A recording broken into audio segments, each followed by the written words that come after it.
বাবা ও বাবা বাবা একটু ওইভাবে ডাকতে হয়, বাবারে ডাকতে হয় মন পান দিয়ে। বাবা ও একটু জাগো, বাবা একটু জাগো। বাবা একটু রাগেন, আমার সমস্যাটা একটু সমাধান করেন বাবা। ও বাবা বাবা ও বাবা রাগেন। তোর মনের অবস্থা তো আমি জানি। বাবা আমার যে অভিশাপ দেশে, আমি একজনকে ভালোবাসি, কিন্তু আমার অভিশাপ দেশে আমার প্রথম বউ মারা যাবে, কিন্তু এই অভিশাপটা আমি কাটাবো কি করে? আমার প্রেমিকাকে আমি অনেক ভালোবাসি বাবা। তোর এই অভিশাপ কাটাতে গেলে তো দোষ কাটার লাগবে। তা কি করলি বাবা আমার দোষ কাটতে? আপনি এই সমাধানটা করে দেন বাবা, এই বর্ষর মাথায় একটু হাত বুলিয়ে দেন বাবা। বস সমস্যা নেই, এই নেই মালা 25 থেকে 30 বছরই যে কোনো একটা মেয়ে হতো বা কারো ঘরের বর্গে মেলাটা পড়াই দিস, 1 ঘন্টার মধ্যে সে মারা যাবে, পরে তুই তোর প্রেমিকার গলায় দিয়ে বিয়ে করিস। এবার শুধু বাবা ধন্যবাদ, আশীর্বাদ করেন বাবা।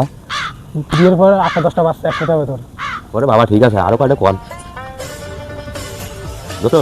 হ্যাঁ আমার এই সাধু বাবা মালা দেশে, আমার সেই অভিশাপ কাটানি মালা, এই মালা যদি কোনো বোর গলায় ফোরাই দেওয়া হয় তাহলে সেই বউ 1 ঘন্টা পর মারা যাবে।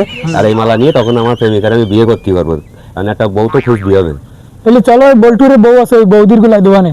ভাই একদম সঠিক কথা বলেছি, চলো চলো বড়ি দিতে হবে। বল্টুর আসো। বউ ধরে চলো। দোস্ত বৌদি কি রাজি হবে না? দেই কি করে। এই যে বৌদি, ও বৌদি বৌদি কি হয়েছে? একটা কথা কথাম, তা এই কথাটা কি রাখতেন? আচ্ছা বলো।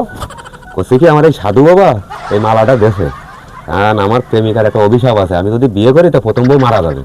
তা আমার প্রেমিকাকে অনেক ভালোবাসি, তাই এই মালাটা আপনার গলায় ভরাই দিলি, আপনি 1 ঘন্টা পর মারা যাবেন, আর পরে যাই আমার প্রেমিকার আমি বিয়ে করতে পারবো। এই আপনি কি করেন? বৌদি মালাটা আপনি নেন। না না আপনি কি করেন? বৌদি, বলদি দেখো দেখো দেখো দেখো আমার পুরো দোস্ত আমার বুঝে আর বিয়ে হলো না দোস্ত।